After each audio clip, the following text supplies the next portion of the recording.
The rain started at 2 in the morning under the Coronado Bridge. Not the gentle kind that whispers against concrete.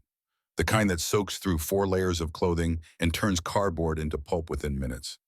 Evelyn Thorne pulled her military backpack closer to her chest. 76 years old, hands that once steadied sniper rifles now trembled from cold and arthritis. But the grip on that backpack never loosened. Inside were 3 items, only 3 things that mattered anymore. A K-9 training manual from 1982. The pages were dog-eared, annotated in blue ink that had faded to gray. Her handwriting, younger, more certain. Notes in the margins about wind patterns and scent trails, and the difference between a dog's warning alert and a combat alert. Things no computer algorithm could teach you. A photograph, 4 inches by 6 inches. The edges soft from handling. A younger Evelyn in desert fatigues kneeling beside a German shepherd. The dog's name was Titan. In the photo, Titan's mouth was open, tongue out, the closest thing to a smile a working dog ever showed. Evelyn's hand rested on his head. Her eyes were on the camera, but you could tell. You could always tell. Her attention was on the dog, always on the dog, and a whistle. Brass, tarnished now, scratched from years in pockets and packs and being dropped on foreign soil. Engraved on the side in letters almost worn smooth, E.T. 1979. The year she'd earned it. The year they'd stopped laughing at the woman who wanted to handle military working dogs. Across from her, Raymond Castellano wrung water from his wool cap. 62 years old, former Army medic. 3 teeth missing from the left side of his smile. Kind eyes that had seen Fallujah and never quite recovered. Everyone called him Doc. He'd been under this bridge for 8 months.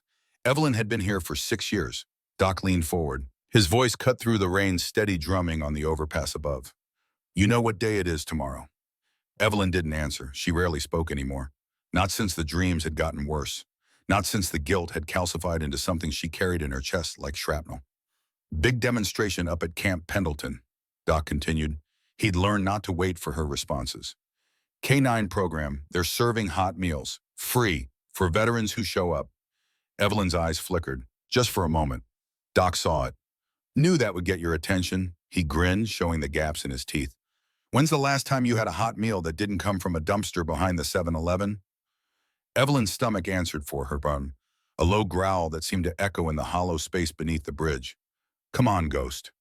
Doc used the name carefully, like handling something fragile. 1 meal, that's all I'm asking. The name hit her like it always did. Ghost, her call sign. Marine Corps K-9 Special Operations. She hadn't heard it spoken aloud in 6 years. Not since the day she'd walked out of the VA hospital and decided she didn't deserve to be called anything at all. But Doc was right about one thing. Hunger made decisions easier. Evelyn's hand moved to the photograph in her backpack. She didn't need to look at it. She knew every detail. Titan's eyes, dark brown, alert. The way his ears were slightly forward, listening, always listening. The dream came back to her, the same one that woke her gasping every night. Desert, Mosul. February 2020. Titan beside her, his body language changed. Ears back, weight shifted. The alert, clear as day, clear as it had been drilled into her for 45 years of service. IED, and she'd ignored it. The officer with the tablet had been so certain. The route was clear. The sensors showed nothing. Proceed. That was an order. She'd trusted the technology over the dog. 2 Marines died. Titan died trying to shield her from the blast. And Evelyn had survived. 6 years later, she was still trying to figure out why. The dreams again. Doc's voice was soft. Evelyn nodded, just once. Then you need to go tomorrow. Trust me on this one, Ghost. You need to see this. The rain fell harder. Somewhere in the distance, a siren wailed. The city didn't sleep, but under this bridge, time moved differently. Slower, colder. Each hour measured in the ache of old wounds and the weight of memories that refused to fade. Evelyn closed her eyes. Tomorrow. Camp Pendleton. The smell of diesel fuel and cut grass. The sound of boots on gravel and commands being shouted across training fields. Everything she'd left behind, everything she'd run from. But hunger made decisions easier. The next morning, the sky was the color of old steel. Evelyn and Doc shuffled through the veteran entrance at Camp Pendleton. A young Marine sat at the security checkpoint. Couldn't have been more than 22. Fresh uniform, clean shave, eyes that hadn't seen anything yet. D&D 214S, please. Doc fumbled in his jacket pocket, found his discharge papers. Worn thin from being carried everywhere. Proof that he'd served. proof that he'd earned the right to be here. Evelyn's papers were in better condition. She'd kept them in a plastic sleeve. Not out of pride, out of necessity. They were the only legal identification she had left. The Marine barely glanced at them, waved them through. The base smelled exactly like Evelyn remembered. Diesel fuel, cut grass, gun oil, sweat, purpose. The smell of people who knew what they were supposed to do every morning. Who had a mission? She hadn't smelled that in 6 years. Families carried folding chairs toward the outdoor arena. Children ran ahead excited, their voices high and bright, innocent. This was entertainment for them. A show. They didn't understand what they were about to see. Doc led them to the metal bleachers.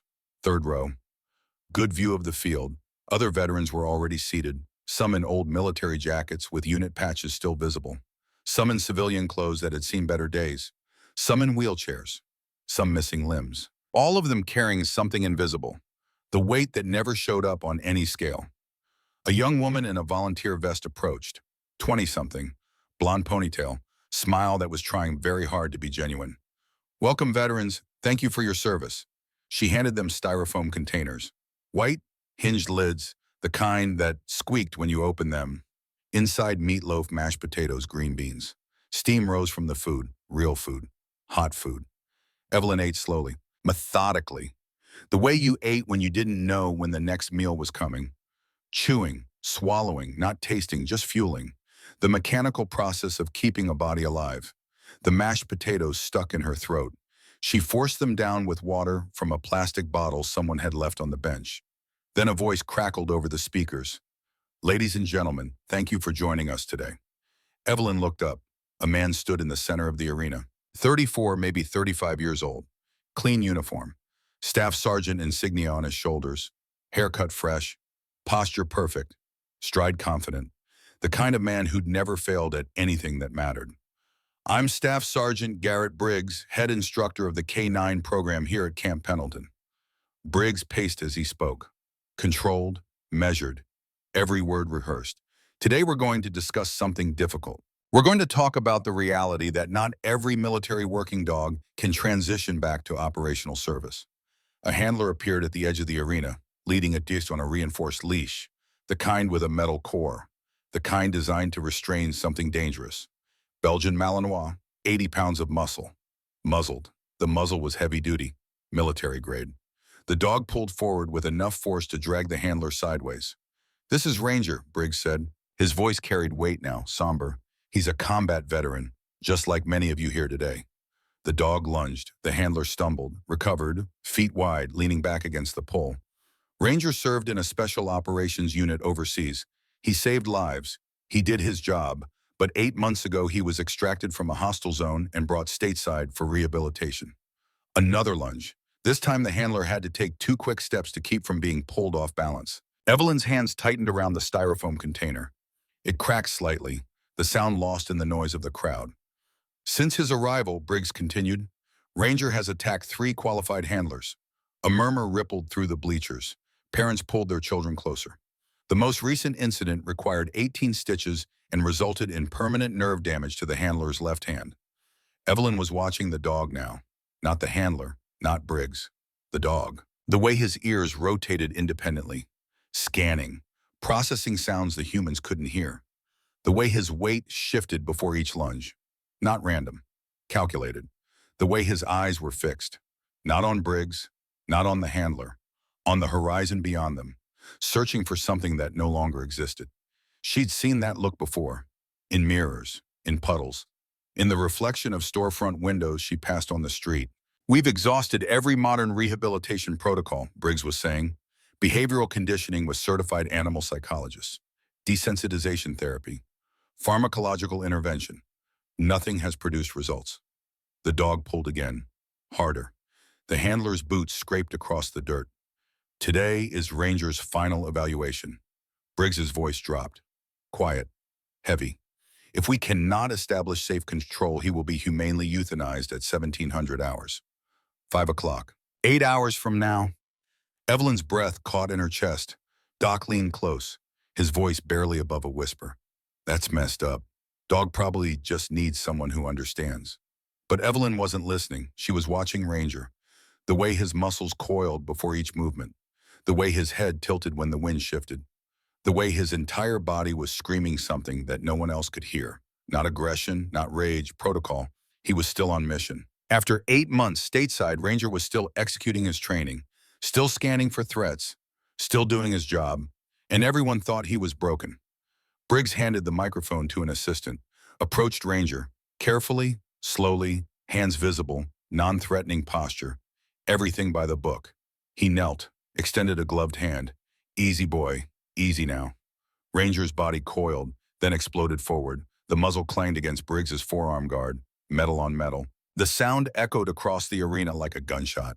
Briggs jerked back, maintained his grip on the leash, stood, brushed dirt from his knee, turned to the crowd. His voice was steady, professional. Unprovoked aggression. This level of reactivity makes him unsuitable for any operational capacity. He's a liability. Something inside Evelyn snapped. Not anger, recognition. She stood. Doc's hand shot out, grabbed her arm. "Ghost, what are you doing?" But Evelyn was already moving, stepping over the low barrier fence, boots crunching on gravel as she walked onto the field. Her boots, duct tape holding the left sole together, the right one worn through at the heel. Each step left uneven prints in the dirt. A young corporal saw her first. Ma'am, this is a restricted area." Briggs turned, eyes narrowed. "Security, we have an unauthorized individual on the training field." Evelyn kept walking, slow, deliberate. Her eyes never left Ranger. The dog's head swiveled toward her. Ears up, alert. For the first time in 8 months, Ranger looked directly at a human being. Briggs stepped into her path, blocking her. "You need to leave, now." Evelyn stopped, looked at him, then past him, at Ranger. "I can help." Her voice was rough from disuse. The words felt foreign in her mouth.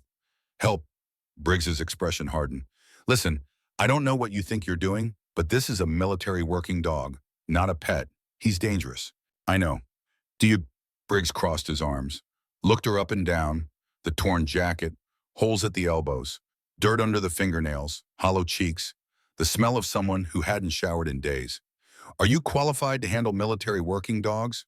"I was." "When 45 years. The words came out flat, matter of fact. "Marine Corps K-9 handler." Briggs' expression softened, slightly, but the skepticism remained. "You're a veteran. Okay, I respect that." He paused. "But this isn't the 80s anymore. Training protocols have evolved. We use evidence-based methodologies now. You don't know this dog. You don't know his triggers, his trauma profile, his 'I know enough.'" The interruption was quiet, but it cut through everything. From the bleachers, Doc stood up. His voice carried across the field. "That's Ghost. That's Evelyn Thorne. Check her service file." Several veterans in the crowd turned, looking at Doc, then at Evelyn. Recognition starting to dawn on some of the older faces. Briggs's radio crackled. A woman's voice, sharp, authoritative. "Staff Sergeant, this is Colonel Armitage. What's happening down there?" Briggs pressed the radio to his mouth. Professional, controlled, but uncertainty crept into his voice. "Ma'am, we have a situation. A homeless veteran claims she can handle Ranger. Says her name is Evelyn Thorne, call sign Ghost." Static, then the woman's voice again. But different now. Surprise. Disbelief. "Did you say Ghost?" "Yes, ma'am." A longer pause. Evelyn could hear papers shuffling through the radio, someone typing rapidly on a keyboard. "Stand by, Staff Sergeant." Briggs lowered the radio, studied Evelyn with new eyes. "You're telling me you're Ghost, the one from the Iraq handler reports?" Evelyn said nothing. "Because if you are, you've got one hell of a file." He gestured vaguely at her appearance. "But that was years ago, and you're—" He stopped himself. But the implication hung in the air. "You're not exactly operational anymore." "Neither is he." Evelyn nodded toward Ranger. The radio crackled again. "Staff Sergeant Briggs, this is Colonel Armitage. Let her try." Briggs's face went pale. "Ma'am, if she gets injured, that's—" "An order, Staff Sergeant. Clear the area and let Miss Thorne work." Briggs stared at the radio, then at Evelyn, then back at the radio. He stepped aside, slowly. "Your funeral," he muttered. But Evelyn didn't hear him. She was already focused on Ranger. 200 yards away in the command office overlooking the field, Colonel Patricia Armitage leaned over her desk. Her fingers flew across the keyboard, pulling up a file she hadn't thought about in years. The screen filled with text, classified, redacted sections marked with black bars. but enough visible to tell the story. At the top, a photograph, black and white, a younger woman in Marine Corps dress uniform, standing at attention, eyes forward, jaw set. Everything about her posture screaming discipline, control, purpose. Below the photo lines of text, classified, K9 Special Operations Handler's name, Evelyn Marie Thorne, call sign, Ghost, years of service, 1975 to 2020, 45 years. Commendations, Navy Cross, Purple Heart, 4 times combat action. Ribbon Marine Corps, Good Conduct Medal, 15 times specialization, high risk. K9 rehabilitation. Hostile environment operations. Armitage scrolled down, mission reports, incident logs, performance reviews. Every report said the same thing. When a dog couldn't be controlled, when a handler couldn't connect, when a K9 unit faced impossible odds, you called Ghost, and within 72 hours the problem was solved. Armitage kept scrolling, further down, past deployments in Iraq, Afghanistan, Syria, counter-terrorism operations that didn't have names, only numbers. Then she reached the final entry. Medical discharge, March 2020. Location Mosul, Iraq incident report. IED detection, failure. K9 handler C.P.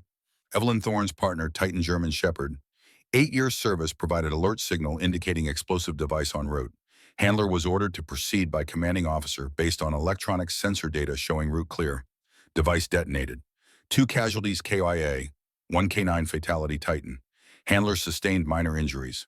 Recommended for PTSD treatment and medical discharge. Armitage read the date again. February 17, 2020, 6 years ago. She looked through the window. Down at the field, at the figure in the torn jacket walking slowly toward the muzzled dog. "You poor bastard," Armitage whispered. "You've been carrying that for 6 years." She picked up her radio. "All security personnel, stand down. Do not interfere. Repeat, do not interfere." On the field, the handler holding Ranger's leash looked at Briggs, waiting for confirmation. Briggs nodded once, his face unreadable. The handler released the leash, stepped back quickly, putting 15 feet between himself and the dog. Ranger didn't charge. He stood there, trembling. Not with fear, with restraint. Every muscle in his body coiled tight. Eyes locked on Evelyn. The crowd held its breath. Evelyn stopped 10 feet away. Then she did something no one expected. She lowered herself to her knees, vulnerable, non-threatening. Her torn jeans pressed into the dirt. The gravel dug into her kneecaps, old joints protesting. But she didn't flinch. She reached into her jacket pocket, slowly, deliberately, pulled out a piece of black nylon, a collar, faded, worn, the fabric soft from years of weather and handling, stitched into it in thread that had yellowed with age. Tighten. She held it in her left hand, where Ranger could see it. Then she reached into her backpack with her right hand, retrieved a small metal object. The whistle. Brass. Tarnished. Scratched. She brought it to her lips and blew. No sound emerged, at least none that human ears could detect, but Ranger's ears shot straight up. His entire body went rigid. He took one step forward, then stopped, as if waiting for permission. Evelyn blew the whistle again, still silent to the crowd, but Ranger's head tilted, processing, remembering. Then Evelyn spoke, not in English. "Bia, Zamazoe." Pashto. The syllables rolled off her tongue like she'd spoken them yesterday. "Come, my son." Ranger's eyes widened. His tail, which had been tucked, lifted slightly. Evelyn repeated the phrase, softer this time, adding a second command. "Mosul, Sector 12. It wasn't just language, it was code. An operational designation used by joint K9 units in Iraq between 2019 and 2020. Specific to tunnel clearing operations in Mosul's 12th sector. Marines and British SAS forces working together. Only handlers who'd worked that mission would know the phrase. Only dogs who'd survived it would remember. Ranger began to shake, not with aggression, with recognition, with memory. His breathing changed, faster, shallower. Evelyn extended her hand, palm down, showing the collar, Titan's collar. Her voice dropped to barely above a whisper. "You're not broken, soldier. You're just waiting for someone who speaks your language." She took a slow breath and gave the final command, the one that mattered. "Ghost clear, stand down." Ranger's legs buckled. He let out a sound, a whimper, high and broken, a sound no one in that arena had ever heard him make. A sound of relief, of release, of a soldier finally receiving the order he'd been waiting 8 months to hear. He lowered his head, walked forward on shaking legs, and lay down at Evelyn's feet, pressed his body against her knees. The crowd erupted. Lieutenant Sloan Merrick, 28 years old, the handler who'd been attacked 2 weeks earlier, covered her mouth with both hands. Her knees gave out. She grabbed Briggs's shoulder to steady herself, her bandaged right arm shaking. "Oh my God," she whispered, tears streaming down her face. "Oh my God, he just—" How did she— Dr. Samuel Cross, the base veterinarian, dropped the sedative syringe he'd been holding. Glass shattered on the dirt. He didn't notice. He removed his glasses, cleaned them with his shirt, put them back on, as if his vision had betrayed him. "That's impossible," he muttered. "That's medically impossible." The young corporal, who'd been approaching Evelyn with his hand on his sidearm, froze mid-step. His hand fell away from his weapon. He looked at Briggs, waiting for orders that didn't come. Doc Castellano climbed over the bleacher railing, jumped down to the gravel, ran toward the fence, shouting over the crowd noise. I told you it was her. That's Ghost. That's the legend." Other veterans in the crowd started standing, clapping, some crying, some silent, just watching. Victoria Ashford, 37-years-old journalist from the San Diego Tribune, lowered her camera with trembling hands, then immediately raised it again. The motor drive whirred, shot after shot. Tears blurred her viewfinder. "This is Pulitzer," she whispered to herself. "This is actually Pulitzer. Oh my God." On the elevated platform overlooking the field, Colonel Patricia Armitage stood slowly. The papers in her hands, Rangers' euthanization authorization forms, slipped from her fingers, scattered across the floor. She didn't bend to pick them up. She just stared. Her aide, a young lieutenant, stood beside her, mouth open. "Ma'am, should I—" "Get me everything," Armitage said quietly. "Thorne's full service record, her medical file, her discharge papers, every piece of documentation we have. Bring it to my office in 10 minutes. "Yes, ma'am." Armitage leaned on the railing, watching Evelyn kneel in the dirt with Raynor pressed against her. The 76-year-old woman in a torn jacket who'd just accomplished what 3 certified handlers, 2 animal psychologists, in 8 months of modern rehabilitation protocols couldn't. "Welcome back, Marine," Armitage said to herself. Staff Sergeant Garrett Briggs stood motionless in the center of the arena. The leash he'd been holding lay in the dirt at his feet.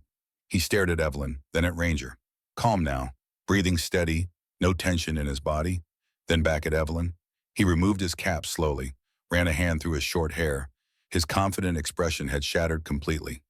"Who—" His voice cracked. He cleared his throat. "Who the hell are you?"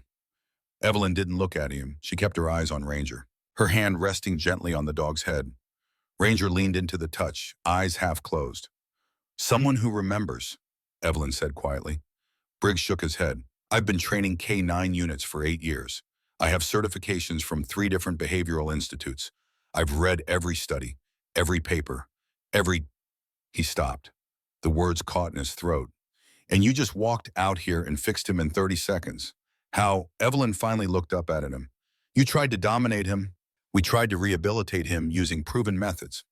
"Same thing," Evelyn said. She scratched behind Ranger's ear. The dog's eyes closed fully. "He's not aggressive. He's defensive. Different problem." Lieutenant Merrick approached carefully, keeping her distance, her bandaged arm held close to her body. "Ms. Thorne," she said softly, "the attacks. We thought he was unstable. We thought he'd been traumatized beyond recovery." "He was traumatized," Evelyn said, "but not the way you think." "Then what?" Merrick knelt down, several feet away. "What did we miss?" Evelyn watched Ranger's breathing, in, out. "Steady now." "Look at his posture," she said. "Look at how his weight distributes when someone approaches him head-on." Merrick leaned forward, studying the dog. "He's not attacking," Evelyn continued. "He's executing a protocol." "Protocol," Briggs moved closer, his skepticism replaced by genuine curiosity. "He's scanning for IEDs," Evelyn said. "When you approach him directly, he reads it as a threat breach. He thinks he's still on mission. He thinks he's protecting his unit from forward-advancing hostiles." The words hung in the air. Dr. Cross joined them, careful not to get too close. "But we've had him for 8 months. We've used every desensitization technique. Why didn't they work?" "Because you were treating symptoms," Evelyn said, "not the cause." "Which is—" Evelyn looked at Briggs. "Did anyone check his original training records, where he was first deployed? What unit he served with?" Briggs hesitated.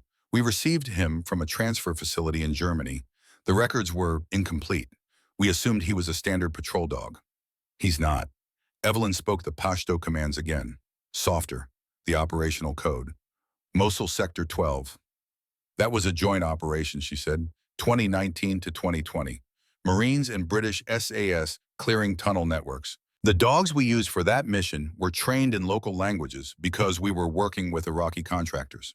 She paused, her voice dropping. The mission lasted 14 months, 83 tunnels, 47 IEDs detected, 4 dogs killed in action. The group fell silent. Ranger was there, Evelyn continued, and he never left, not mentally. Every day for 8 months he's been waiting for someone to give him the right orders, in the right language. She looked at Briggs. You weren't failing to rehabilitate him, you just weren't speaking his language. Merrick's hand covered her mouth again. Oh God, we've been punishing him for doing his job. Not punishing, Evelyn said.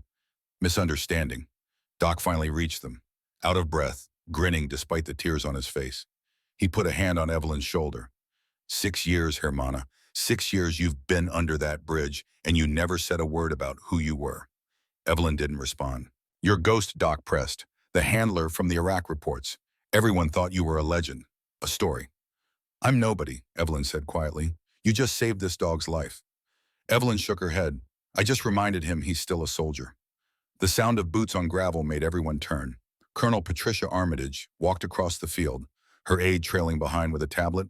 She was a tall woman, 49 years old, silver streaks in her black hair, an expression that could command a room without a single word. She stopped in front of Evelyn. Stand up, Marine. Evelyn hesitated. Ranger shifted, sensing the tension. Evelyn touched the dog's head once, reassuringly, then slowly got to her feet. Her knees cracked audibly. Armitage studied her. Up close, she could see the damage 6 years on the street had done. The premature age lines, the hollow cheeks, the scars on her hands, the way she stood, still straight, still disciplined, but brittle, like a structure held together by memory rather than strength. Evelyn Thorne, Armitage said. Call sign Ghost. 45 years of service. 5 combat deployments. 14 K9 partnerships. 0 mission failures. Recipient of the Navy Cross. 4 Purple Hearts. Combat Action Ribbon. She paused. Medically discharged March 2020. And you've been living under a bridge for 6 years. Evelyn said nothing. Why Bamadana? Armitage asked.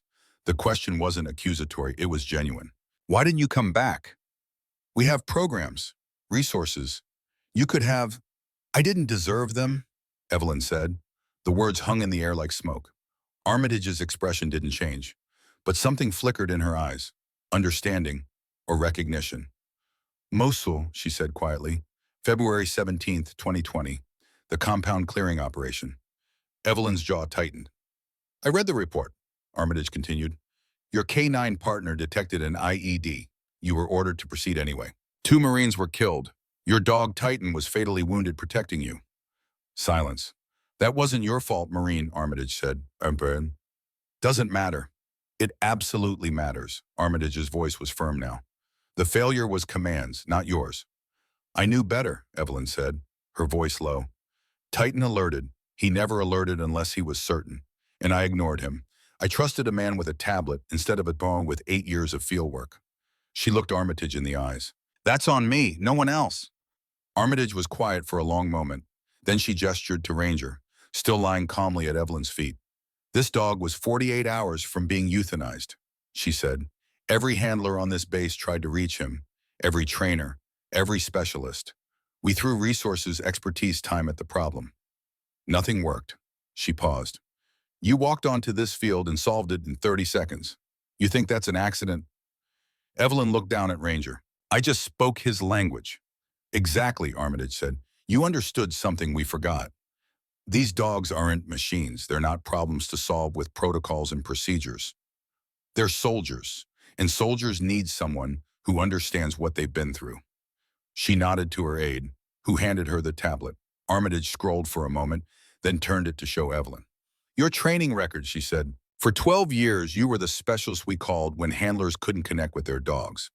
It says here you rehabilitated 89 K9 partnerships, 89 dogs that other trainers had given up on. She paused. Not one failed to achieve mission-ready status under your supervision. That was a long time ago, Evelyn said. It was 6 years ago, Armitage corrected, And based on what I just witnessed, you haven't lost the skill. She lowered the tablet.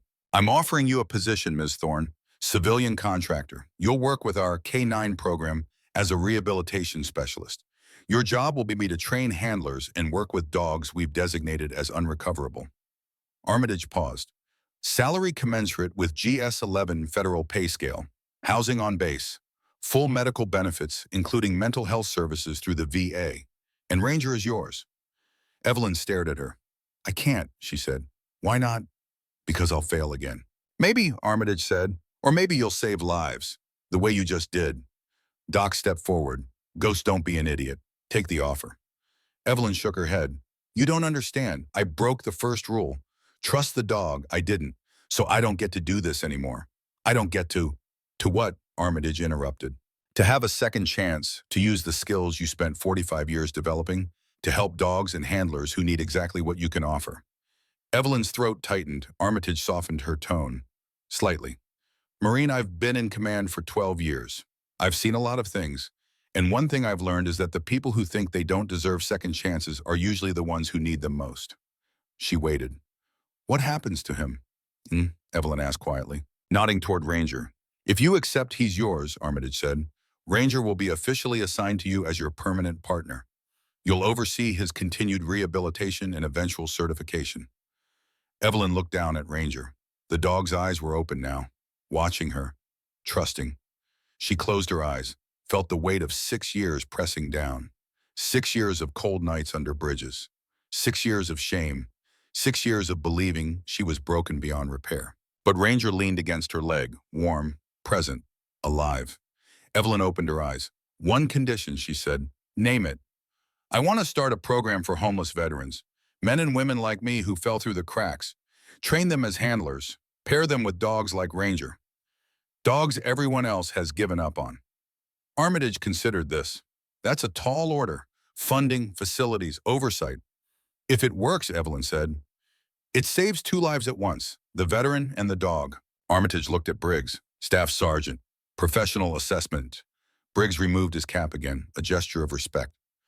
Ma'am, I thought I knew everything about K9 training. I was wrong. If Miss Thorne says this approach will work, I believe her. Armitage nodded slowly. Then she extended her hand to Evelyn. You've got yourself a deal, Miss Thorne. Welcome back. Evelyn looked at the hand for a long moment, then took it. The crowd erupted in applause. What Evelyn couldn't see was that this moment, this handshake would ripple outward in ways she couldn't imagine. Within 24 hours, Victoria Ashford's article would hit the front page of the San Diego Tribune. Within 48 hours, it would be picked up by the Associated Press. Within a week, major news networks would be calling. And within a month, the photograph of Evelyn kneeling in the dirt with Ranger would become one of the most shared images of the year. But right now, none of that mattered. Right now, Evelyn just had to decide whether she was ready to trust herself again, whether she was ready to believe that broken things could still be useful. She looked down at Ranger, the dog looked back, and in his eyes, she saw something she hadn't seen in 6 years. Purpose. 3 months passed like water through cupped hands. Fast. Inevitable. And when Evelyn looked up from the work, the world had changed. The renovated barracks building stood at the eastern edge of Camp Pendleton. Red brick, white trim, fresh paint that still smelled like chemicals and new beginnings. Above the door, a sign in black letters on white background, K9 Rehabilitation and Veteran Reintegration Program.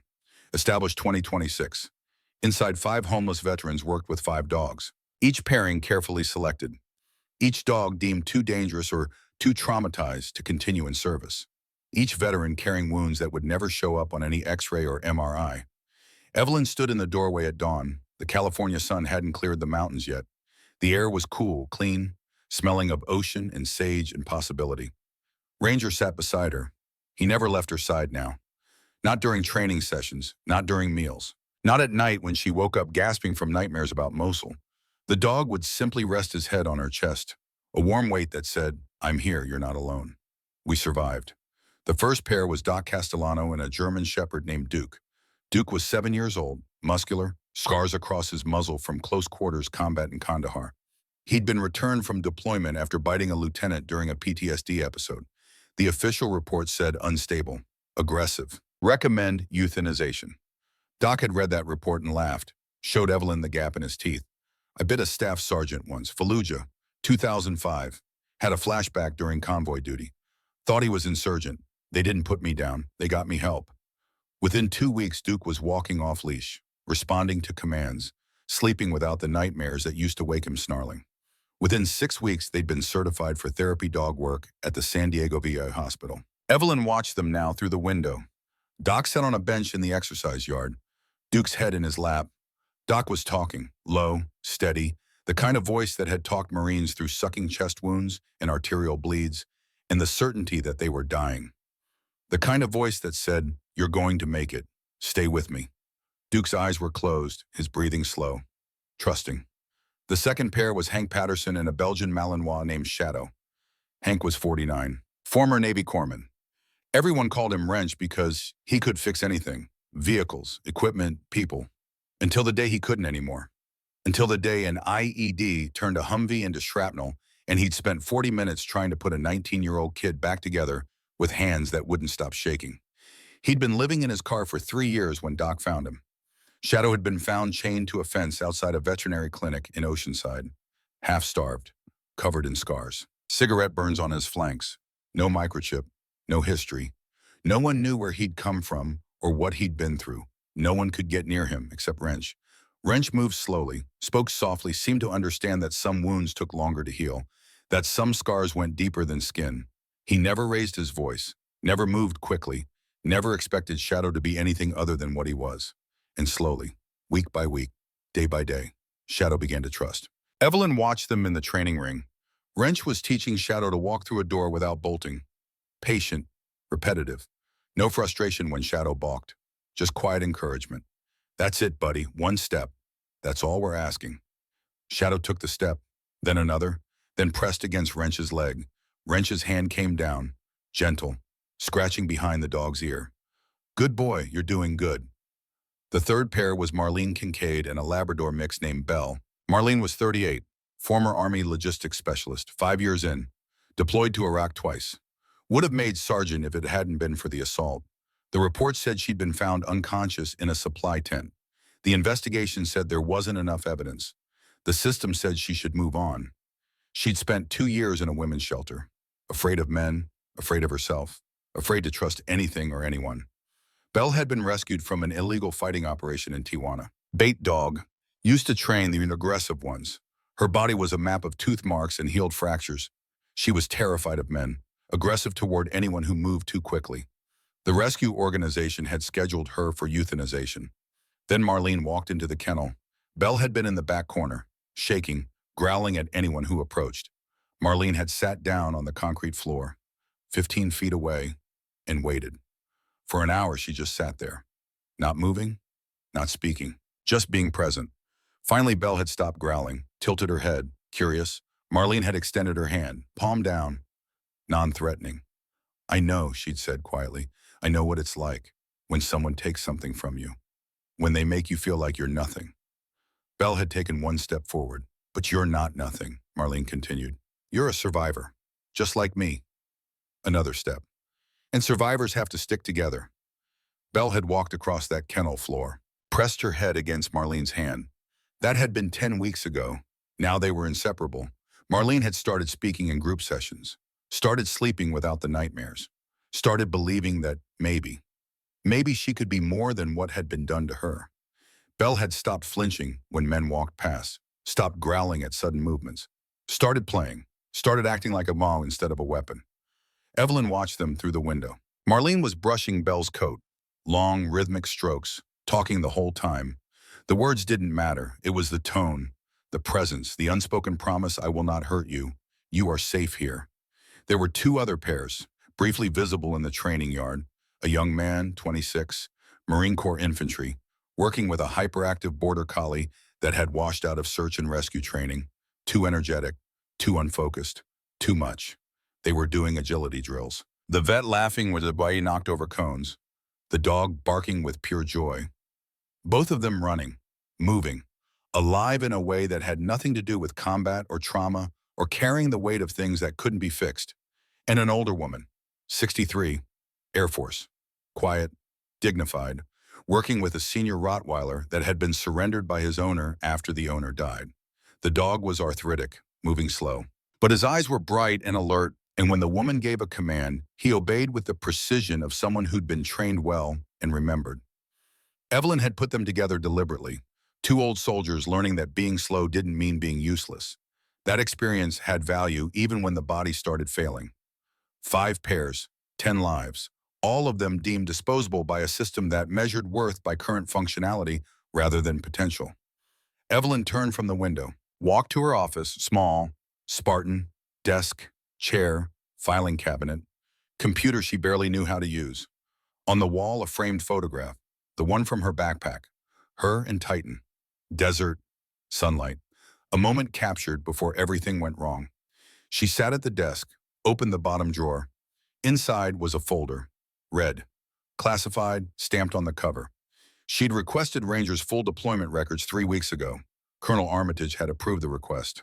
But the files had only arrived yesterday. Evelyn opened the folder. Mission reports, operational summaries, handler notes, deployment dates, unit designations. She scanned the pages, looking for something. Not sure what. Then she found it. C9 Ranger. Handler SFC. James Morrison British SAS Deployment Mosul, Iraq. Sector 12. December 2019 to February 2020. Evelyn's hands stopped moving. Mosul. Sector 12. The same operation she'd been on. She kept reading. Mission date February 17, 2020. Tunnel clearing operation. Joint Forces USMC plus British SAS. Primary objective, neutralize IED. Network and civilian housing complex. Her breathing became shallow. Incident report 0847 hours. Primary IED detected by K9 Titan Handler CPL Evelyn Thorne. USMC. Command decision to proceed based on electronic sensor data indicating route clear. Device detonated at 0851 hours. 2K IAL CPL Marcus Reed PFC Daniel Watson. 1K9 Fatality Titan. Handler sustained minor injuries. Additional notation. K9 Ranger detected secondary IED 50 meters from primary blast site at 0853 hours. Prevented QRF team from entering kill zone. Estimated casualties prevented 8 to 12 personnel. Evelyn's hands were shaking now. She read the line again and again. Ranger had detected a second IED, one that would have killed the Quick Reaction Force team responding to the first blast. The team that had included Evelyn. Ranger had saved her life that day, and she'd never known. She looked up. Through the office window, Ranger was lying in the hallway, patient, waiting, always waiting. You were there, she whispered. You saw Titan die, and then you saved me. The weight of it settled on her chest like a physical thing. For 6 years, she'd carried the guilt of Titan's death. For 6 years, she'd believed she was the one who'd failed, who'd broken the sacred rule, trust the dog. But Ranger had been there, had witnessed it, had saved her anyway. We're both survivors, she said to the empty office. Both carrying ghosts. She closed the file, stood, walked out into the hallway. Ranger lifted his head, tail wagging slightly. Evelyn knelt down, her knees protesting. She wrapped her arms around the dog's neck. I forgive you for surviving, she whispered into his fur. Now I need to forgive myself. Ranger leaned into her, warm, solid, present. They stayed like that for a long time. Then Evelyn's phone buzzed. She didn't have many contacts, mostly just Colonel Armitage and Staff Sergeant Briggs in the main office. She pulled it out. Text message from an unknown number. Ms. Thorne, this is Victoria Ashford, San Diego Tribune. The article about you and Ranger is running tomorrow. Front page. I wanted you to see it first. Attached was a PDF. Evelyn opened it. The photograph filled the screen. Her, kneeling in the dirt, torn jacket, duct-taped boots. Ranger lying at her feet. The crowd blurred in the background. Everything out of focus except the two of them. The headline, the 76-year-old veteran who speaks the language of war. Below it, the article. Evelyn skimmed the words. Evelyn Thorne spent 45 years in the Marine Corps. She rehabilitated 89 military working dogs that other trainers had given up on. She earned the Navy Cross, 4 Purple Hearts. She saved countless lives. Then she spent 6 years homeless under the Coronado Bridge. Last week, she saved one more life, a Belgian Malinois named Ranger, scheduled for euthanization, unable to be controlled by anyone. Until Miss Thorne walked onto that field and spoke to him in a language no one else remembered. Now she's building a program to pair homeless veterans with traumatized dogs, saving 2 lives at once. Broken soldiers understand broken dogs, Miss Thorne says. We speak the same language, the language of survival. Evelyn closed the phone, her chest tight. She didn't want this, the attention, the recognition. She just wanted to do the work, help the veterans, help the dogs. But Victoria Ashford had done her job well. The article was well written, honest, respectful, and it was about to change everything. The article hit the San Diego Tribune website at midnight. By dawn, it had been shared 12,000 times. By noon, the Associated Press had picked it up. By evening, it was on CNN, NPR, Good Morning America. The photograph went viral. The 76-year-old woman in torn clothes, the dog at her feet, the moment of connection that transcended language and time and trauma. People who'd never served, who'd never met a military working dog, who'd never understood PTSD or homelessness or the cost of war. They saw that image and they felt something. The donations started arriving. $20 from a retired teacher in Ohio, $50 from a college student in California who'd never met a veteran but was moved by the story, $100 from a woman in Florida whose brother had died in Afghanistan, then larger amounts, $1,000 from a veteran-owned business in Texas, $5,000 from a foundation dedicated to PTSD research, $10,000 from an anonymous donor who only wrote "Keep Going." Within a month, the program had enough funding to expand. 20 veterans, 30 dogs, then 50. Other military bases started calling. Fort Bragg, Camp Lejeune, Joint Base Lewis McChord. Could this model be replicated? Could they send their problem dogs to Camp Pendleton? Could they send their trainers to learn these methods? Evelyn avoided all of it, declined every interview request, refused to appear on television, wouldn't give speeches. But she agreed to let Colonel Armitage release one statement on her behalf. Broken soldiers understand broken dogs. We speak the same language. We know what it's like to be written off, to be told you're too damaged, too dangerous, too far gone. But we also know something else. We know that being broken doesn't mean being useless. It just means you need someone who's willing to look past the scars and see what's still there. This program isn't about saving dogs. It's about reminding veterans that they still have something to offer, that their war isn't over. It just looks different now. Every dog we save is a veteran we bring back. And every veteran we bring back is a reminder that second chances aren't just possible. They're necessary. The statement was read on national television, quoted in newspapers, shared on social media. Evelyn never watched any of it. She was too busy working. Lieutenant Sloan Merrick had requested to train under Evelyn. Every morning at 600 hours, she met Evelyn on the training field. The bandage was off her hand now, but the scars remained. 3 long lines across her palm where Ranger's teeth had torn through skin and muscle. She'd been afraid at first, afraid of dogs, afraid of failing again, afraid of the nightmares where she heard the growling and felt the impact and saw the blood. But Evelyn had been patient, had started slow, had taught her to read body language before giving commands, to listen to the silence between movements, to trust the dog's instincts over her own assumptions. I thought control came from dominance, Merrick had said during their 3rd week together. They'd been watching Duke and Doc in the exercise yard, the dog responding to hand signals, moving with precision. But there was no force, no fear, just understanding. Control comes from understanding, Evelyn had said. Now, 12 weeks later, Merrick was working with a young German shepherd named Atlas, recently returned from deployment, scared of loud noises, skittish around vehicles, but responding to Merrick's gentle approach. Evelyn watched them from across the field. Merrick knelt beside Atlas, speaking softly. The dog's tail wagged, cautious, but hopeful. Growth. Staff Sergeant Garrett Briggs had become an unexpected ally. He'd integrated Evelyn's methods into the official K-9 training curriculum, had admitted to a room full of 50 handlers that he'd been wrong. I thought modern techniques were about replacing old methods with new ones, he'd said during a base-wide meeting. I was wrong. Progress isn't about replacement. It's about remembering why the foundations worked in the first place. He'd paused, looking around the room, making eye contact with each handler. Modern tools are important. Behavioral science, data analysis, technology, all of it matters. But they don't mean anything if we forget the foundation. These dogs aren't equipment.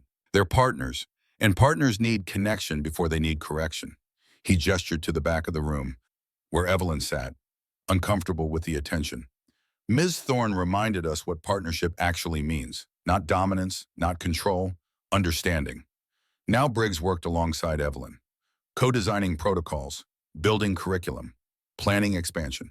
Their relationship was still formal, still professional, but the hostility was gone.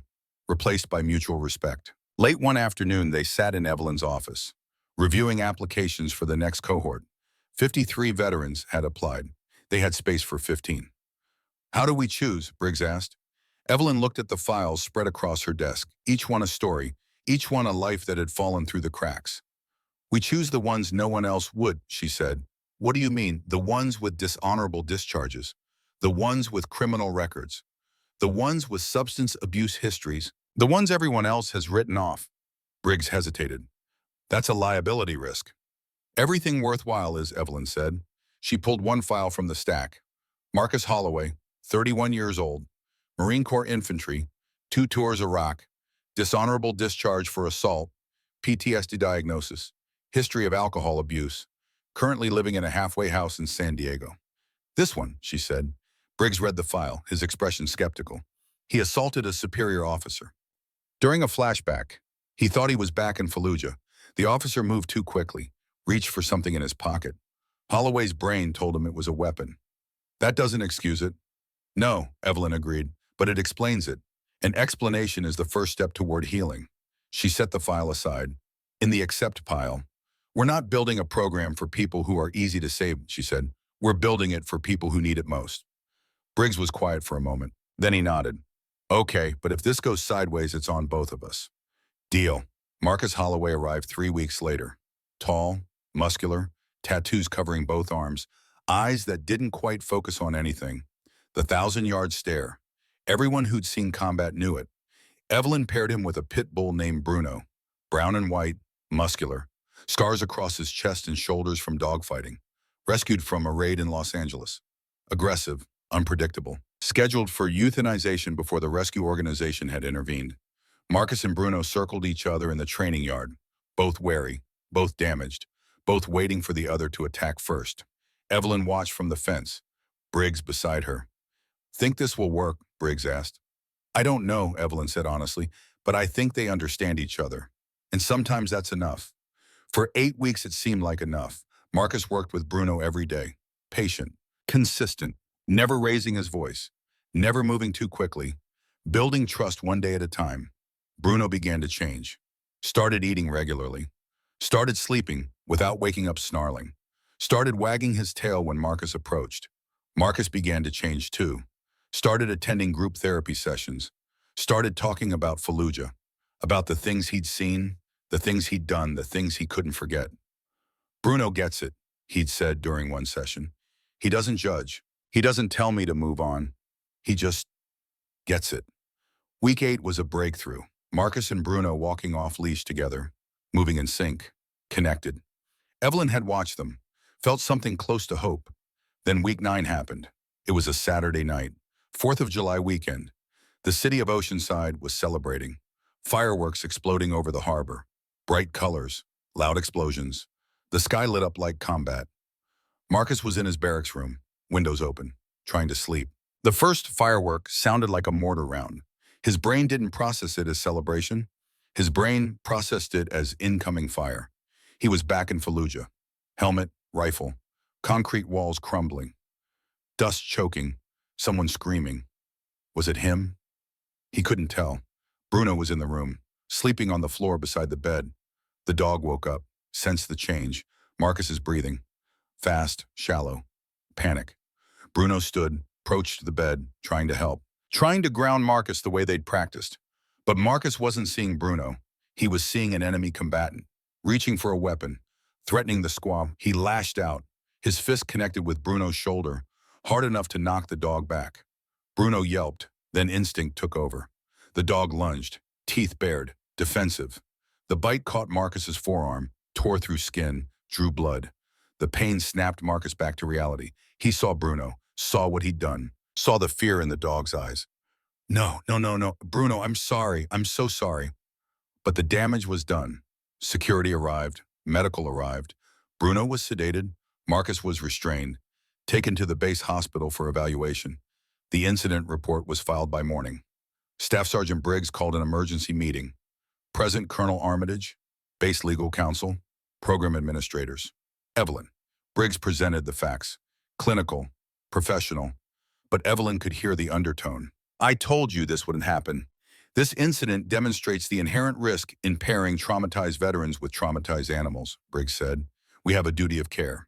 To the veterans, to the dogs, to the program's integrity. The legal counsel nodded. Liability exposure is significant if a veteran is injured, or worse if they injure someone else.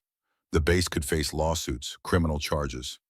Evelyn sat silently, listening, feeling the walls closing in. I'm filing a formal recommendation, Briggs continued. Temporary suspension of the program, pending a full review of our screening protocols and safety measures. Temporary, Colonel Armitage said. You mean permanent. Briggs didn't deny it. Two families had already pulled their veterans from the program, scared, uncertain, not willing to risk it. The meeting adjourned with no decision, just the promise of a review board within 48 hours. Evelyn walked out, numb. That night, she sat in her apartment on base, Ranger beside her on the floor. She pulled out Titan's collar from her desk drawer, held it, the fabric soft from years of handling, the name faded but still visible. She'd carried this guilt for 6 years, and now she was adding more. Marcus, Bruno, 50 veterans who'd trusted her, 50 busts who'd depended on her. Maybe Doc had been wrong. Maybe some people shouldn't get second chances. Maybe she'd been foolish to think that belief was enough. That understanding could heal what medicine couldn't. A knock at the door. Doc stood there. No smile this time. Just concern. Duke at his side. You thinking about running? Evelyn didn't answer. Doc walked in, uninvited, saw the collar in her hands, sat down in her desk chair. Marcus went to see Bruno this morning, Doc said quietly. Against medical orders, against protocol. He sat in that kennel for 3 hours, just talking to him, apologizing, telling him it wasn't his fault. Evelyn looked up. Bruno forgave him, Doc continued, put his head in Marcus's lap, just like before, because that's what dogs do. They forgive. They move forward. They don't hold grudges. He leaned forward. You know what your real problem is, Ghost? You're scared, not of failing, of succeeding, because success means you were wrong about yourself, wrong about deserving punishment, wrong about being beyond redemption. Marcus could have killed Bruno, but he didn't. He stopped himself.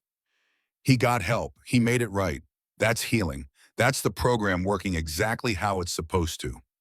Doc stood, walked to the door, stopped. Mosul wasn't your failure. The system failed. Command failed. But you and Titan, you did your jobs. He alerted. You trusted him. Then someone with a tablet overruled 45 years of collective experience. That's not on you.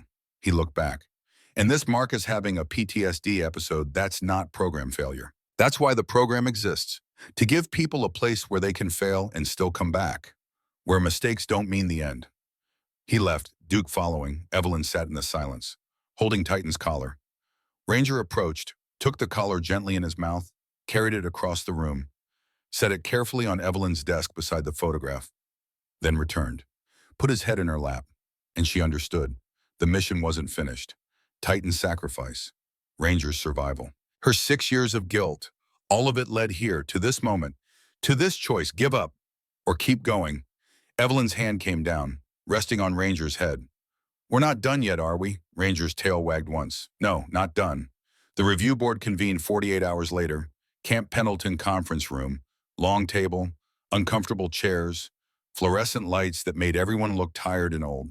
Present Colonel Armitage at the head of the table. Base legal counsel, a thin man in his 50s named Hendricks, who looked like he'd never smiled in his life. 2 civilian program administrators from the Department of Defense, Briggs and Evelyn. Briggs presented first, standing at the front of the room, PowerPoint slides on the screen behind him. Charts, graphs, risk assessments. He walked through the Marcus Holloway incident, step by step, clinical, professional, no emotion, just data.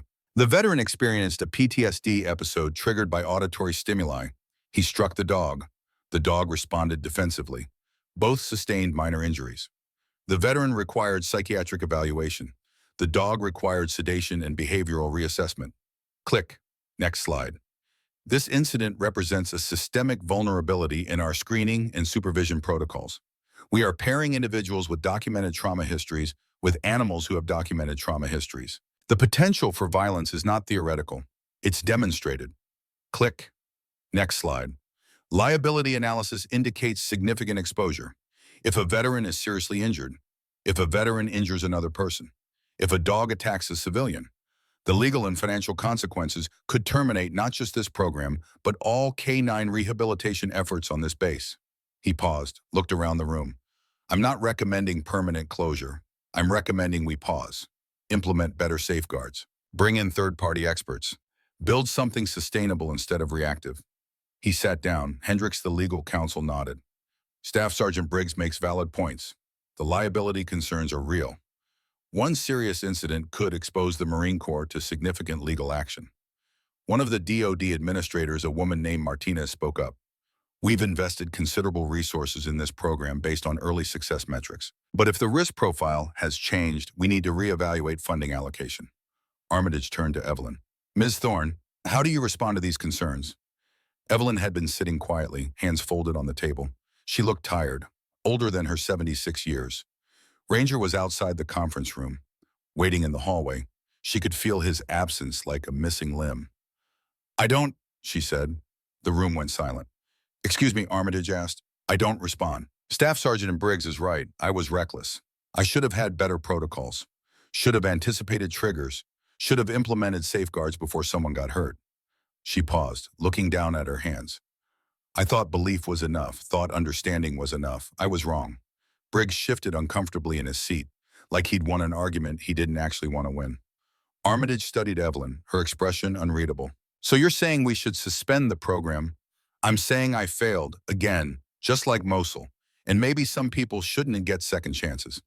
The words hung in the air like smoke. Then the conference room door opened. Doc Castellano stood in the doorway. He wasn't supposed to be there. Security hadn't cleared him, but he was there anyway, Duke at his side. With all due respect, ma'am, Doc said, looking at Armitage, you're asking the wrong person. A security guard appeared behind Doc. Sir, this is a closed meeting. Armitage held up her hand. Let him speak. Doc walked into the room, Duke's nails clicking on the tile floor. The dog calm, alert, nothing like the aggressive, unstable animal he'd been 4 months ago. You want to know if the program works? Doc asked. Ask Marcus Holloway, ask me, ask Marlene, ask any of the 50 veterans who finally have a reason to wake up in the morning. He stopped at the end of the table, looked at Evelyn. You're doing it again, Ghost, taking all the blame, just like Mosul. He turned to the board. Marcus had a PTSD episode. It happens. I've had them. Every veteran in this program has had them. PTSD doesn't disappear because you train a dog. But you know what? He pulled out his phone, showed a photograph. Marcus sitting in the kennel, Bruno's head in his lap, both of them exhausted, but together. Marcus went back, the next day, against medical orders, against protocol. He went to that dog and he apologized. He took responsibility. He asked for help.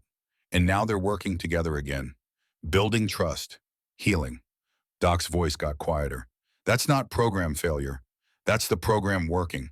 That's a veteran learning he can make mistakes and still come back. That he's not disposable. That he matters. He looked at Briggs.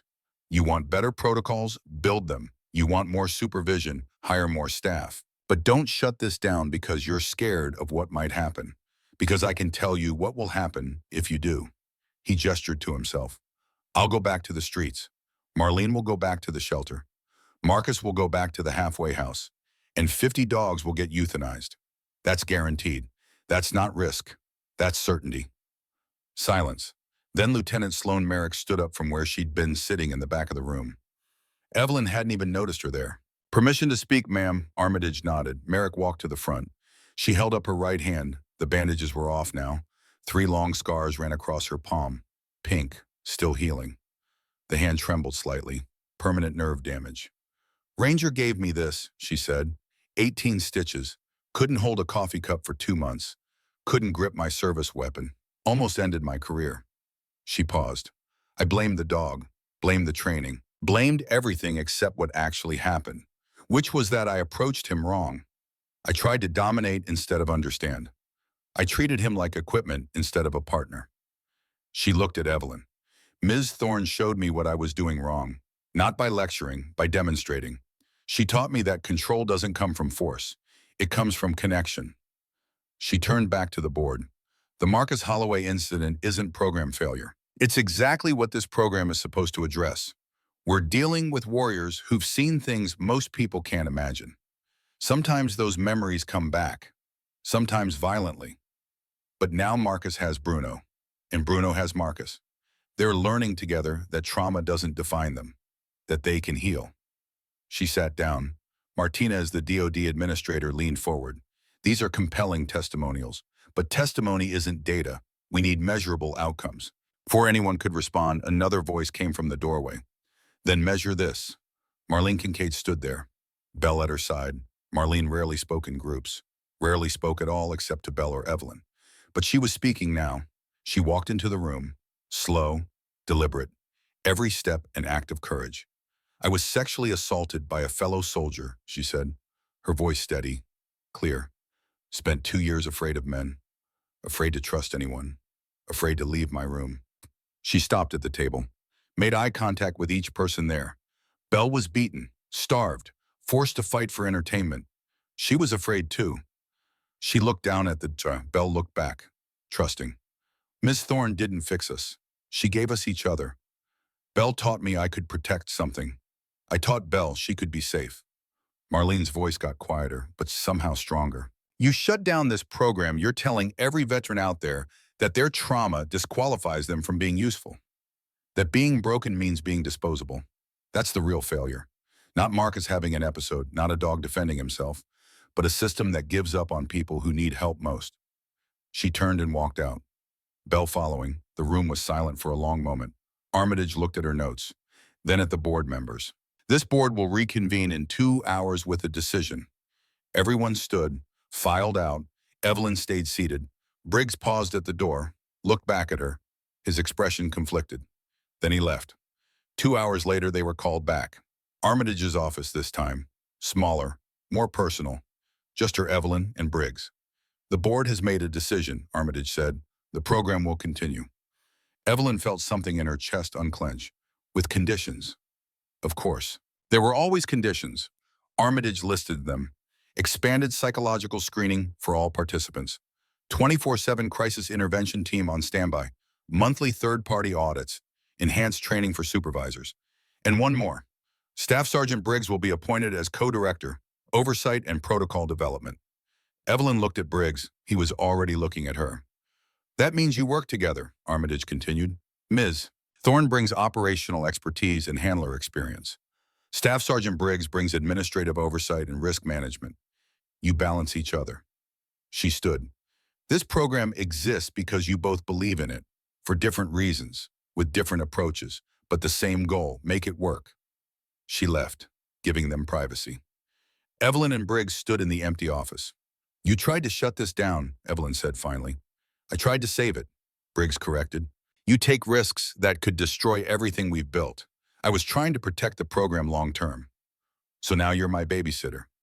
No, Briggs extended his hand. I'm your partner, whether you like it or not. Evelyn looked at the hand, at his face, saw something she hadn't seen before. Not hostility, not skepticism, respect, grudging, but real. One condition, she said. What? Stop calling them subjects. Stop calling them cases. They're Marines, soldiers, airmen. They're us. Briggs nodded slowly. Deal. She shook his hand. The restructuring took 2 weeks. Crisis intervention team established. Doc became peer counselor. Available 24/7 for veterans in crisis. Trained in de-escalation. Trauma response. Suicide prevention. Screening protocols expanded. Not to exclude people, but to identify triggers early. Plan for them. Build support systems before crises happen. Monthly audits implemented, but conducted by veteran volunteers. People who understood the work, who wouldn't judge based on protocol compliance but on actual outcomes. And Marcus Holloway returned, slowly. Supervised sessions with Bruin.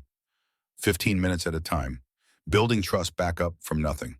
The breakthrough came 3 weeks after the incident. Marcus was in the training yard, sitting on the ground. Bruno 10 feet away, watching, uncertain. Marcus didn't move, didn't speak, just waited. 5 minutes, 10, 15. Then Bruno stood, walked over, picked up his favorite toy, a rope, worn from months of use. He brought it to Marcus, dropped it in his lap. The first time Bruno had initiated play since the incident. Marcus broke down, crying. Bruno licked the tears. Evelyn watched from the fence, Briggs beside her. That's the program, she said quietly. Briggs nodded. Yeah, it is. 6 months passed. Victoria Ashford's follow-up article ran in the San Diego Tribune. From Broken to Builders, How Canine Program Transforms Lives. CNN did a feature. NPR ran a podcast series. Good Morning America sent a crew. Evelyn still refused interviews, but she allowed the veterans to speak. Dr. Marlene, Marcus, others. They told their stories, honest, raw, not sugar-coated, not pretending trauma disappeared, but showing that healing was possible. Doc on camera, Ghost saved us by reminding us we could save something else, that our experience had value. That being broken didn't mean being useless, Marlene. Belle taught me I could trust again. I taught her she deserved to be loved. We saved each other, Marcus. I almost destroyed everything. Bruno, the program, myself. But they didn't give up on me, so I didn't give up on me. The program expanded. Fort Bragg, Camp Lejeune, Joint Base Lewis McChord. 50 veterans became 75. Then 100. 65 dogs became 80. Then 95. Success rate held steady. 94% completion. 89% remained stable post-graduation. Congressional interest increased. A bill was introduced to fund the program nationally. Bipartisan support. Veterans advocates, animal welfare organizations, all backing it. 1 year after that first demonstration, the graduation ceremony was held in the same arena. The bleachers were packed, 3 times more people than the year before. Families, media, military brass, politicians. 15 veteran dog pairs stood in formation on the field. Third cohort, ready for certification. Colonel Armitage stood at the podium. This program exists because one woman refused to accept that some lives are disposable, she said. Evelyn Thorne reminded us that the most valuable skill in any military isn't physical strength or tactical knowledge. It's empathy, the ability to see someone at their absolute lowest point and believe they can rise. Applause. Evelyn stood off to the side, uncomfortable with attention. Ranger beside her. The dog wore a new collar now, dark blue, his name embroidered in silver thread. But Titan's collar was still in Evelyn's pocket, carried everywhere. A reminder, not of failure anymore, of cost, of sacrifice, of the price that made this work matter. After the ceremony, as families congratulated graduates and cameras flashed, a young woman approached. Marine Corps uniform, private first class insignia. Couldn't have been older than 24. She held the leash of a German shepherd. The dog was thin, scars across his flanks. A haunted look in his eyes that Evelyn recognized immediately. Ms. Thorne, Evelyn turned. I'm Private First Class Ainsley Whitmore. This is Stryker. The name hit Evelyn like a physical blow. Stryker, she knew that name. He was my aunt's K-9 partner, Ainsley continued, her voice wavering. My aunt, Captain Rebecca Whitmore, was killed 9 months ago. Ambush outside Kabul. Evelyn went very still. Rebecca Whitmore, call sign Valkyrie. Ainsley nodded, tears forming. You knew her. I trained her, Evelyn said quietly. 2015. She was exceptional. Ainsley wiped her eyes. Stryker hasn't been the same since she died. The VA was going to euthanize him. I heard about your program. I drove 18 hours. Evelyn knelt slowly, extended her hand to Stryker. The dog sniffed cautiously. Didn't pull away. She looked at his tags. Deployment dates. Unit designation. Her breath caught. Mosul, Sector 12, February 2020. The same mission, the same operation, the same day. She pulled out her phone, found Ranger's deployment records, cross-referenced. Stryker and Ranger had served in the same unit, same handler rotation, same missions. On February 17, 2020, both dogs had been there, in Sector 12, when Titan died, when the IED detonated, when everything went wrong. Evelyn's hands shook. He was there too, she whispered. Ainsley didn't understand. Ma'am, Evelyn looked up. Stryker, he was in Mosul, the day my dog died, the day your aunt's unit provided covering fire for our extraction. She stood, called to Ranger. The dog approached, looked at Stryker. For a moment, nothing, then recognition. Both dogs' tails began to wag. They circled each other, sniffing, remembering. Combat buddies, pack brothers, separated for 6 years, finding each other again. Veterans in the crowd noticed, started gathering, watching. Doc wiped tears. They remember. Marlene covered her mouth. Marcus put his arm around Bruno. That's beautiful, man. That's actually beautiful. Evelyn felt something break inside her chest. Not pain, release. These dogs had been there, had witnessed the worst day of her life, had survived, had waited, had found their way back to each other through 6 years and thousands of miles and all the trauma in between. If they could find their way back, maybe she could too. The next morning, Evelyn brought Ainsley and Stryker to the training field. The entire program gathered. 50-plus veterans, 60-plus dogs. "Want to introduce you to someone," Evelyn said to Stryker. She led them to Ranger. The two dogs approached cautiously, then sat beside each other, patient, alert, waiting for orders. "Brothers." Evelyn looked at the assembled veterans. "For 1 year, I've been telling you that broken soldiers understand broken dogs, that we speak the same language, the language of survival." She paused. "But I want to change that. We're not broken. We're survivors. And survivors don't just understand each other. We find each other across years, across distance, across everything that tried to destroy us." She knelt between the two dogs, put one hand on Ranger, one on Stryker. These two served together in Mosul 6 years ago. They witnessed combat, loss, death. They were separated, sent to different facilities, different handlers, different lives. She looked up at the crowd, but they found their way back. Not because someone ordered it, because that's what survivors do. We find our pack. We remember our brothers. We don't forget who stood beside us when everything went to hell. She pulled Titan's collar from her pocket. The crowd went silent. "This belonged to my partner, Titan. He died in Mosul, protecting me. I've carried this for 6 years as punishment, as reminder, as proof that I failed." She held it up, the fabric worn, the name faded. "But I was wrong. This isn't punishment. It's legacy.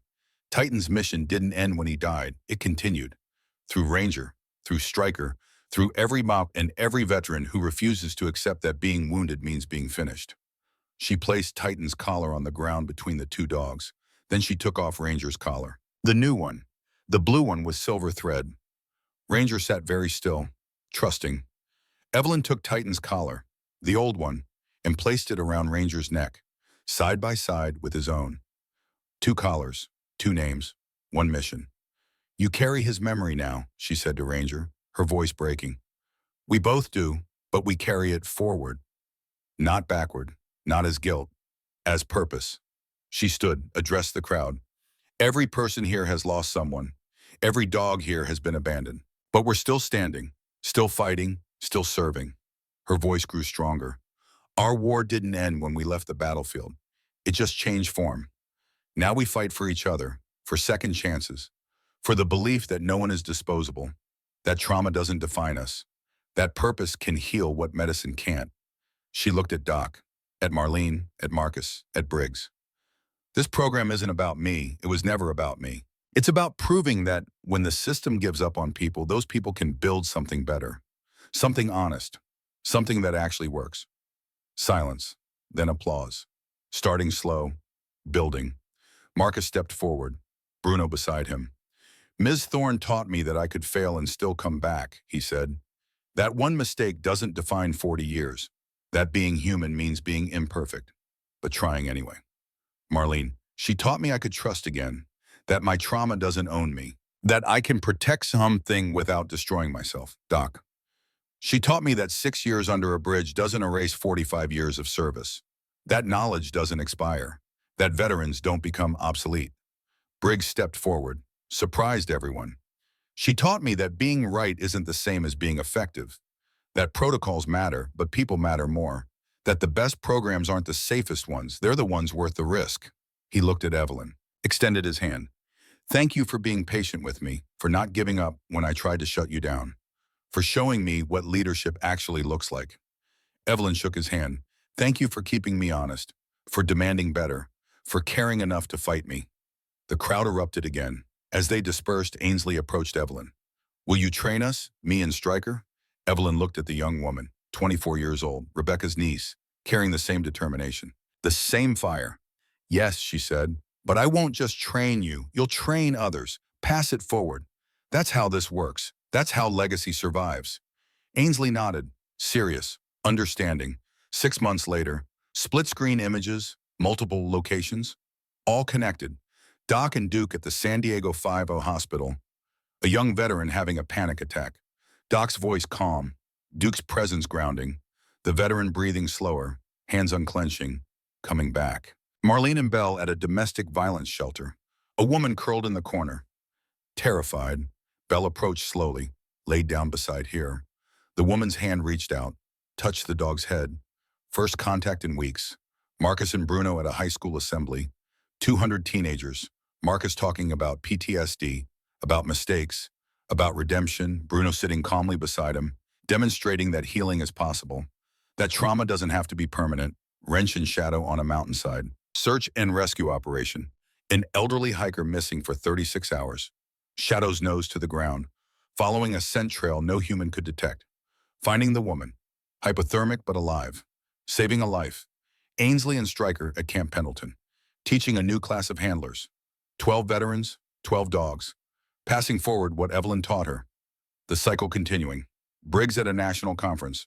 Presenting to 300 K9 trainers from every branch of service. The Thorn protocol on the screen behind him. Evidence-based now, peer-reviewed, but still rooted in the simple truth. Connection before correction. Understanding before dominance.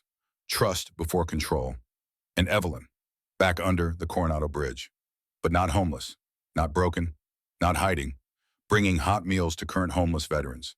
Ranger beside her, both collars visible. Titans in his own. A young man sat against the concrete support. Early 30s, torn jacket. 1,000-yard stare. Marine Corps tattoo visible on his forearm. Evelyn sat down beside him, handed him a container. Hot food, real food. You served, she said, not a question. The man nodded, didn't speak. Your service doesn't end because the war did, Evelyn continued. Your skills matter. Your experience matters. You matter. She pulled a brochure from her jacket. K9 Rehabilitation and Veteran Reintegration Program. We're not saving dogs here. We're reminding soldiers they're still soldiers, just with a different mission now. The man took the brochure, read it, looked at Ranger. I'm nobody, he said quietly. So was I, Evelyn said. For 6 years, under this bridge, believing I was finished, that I'd failed too much to be useful. She gestured to Ranger. But this dog reminded me. Being wounded doesn't mean being finished. Being broken doesn't mean being useless. It means you understand something most people don't. And that understanding can save lives. The man looked at her. Really looked, seeing past the age, past the scars, seeing someone who'd been where he was and survived. What if I fail? You will, Evelyn said honestly. Everyone does. Question isn't whether you fail, it's what you do after. She stood. Ranger stood with her. We're here every Tuesday. Hot meals, information. No judgment, no pressure. Just veterans helping veterans. She started to walk away, then stopped. One more thing. Your war isn't over. It just looks different now. And different doesn't mean less important. It means more necessary. Wide aerial shot, Camp Pendleton training field. Dawn. Pacific Ocean in the background. 100 veteran dog pairs training. Moving, working, healing. Title card appears. As of 2026, the K9 Rehabilitation and Veteran Reintegration Program operates at 47 military installations nationwide. 847 veterans paired with 923 dogs. 94% completion rate. 0 euthanizations since program inception. Cut to black. Fade in. Evelyn's office. Late night. She's reviewing an application.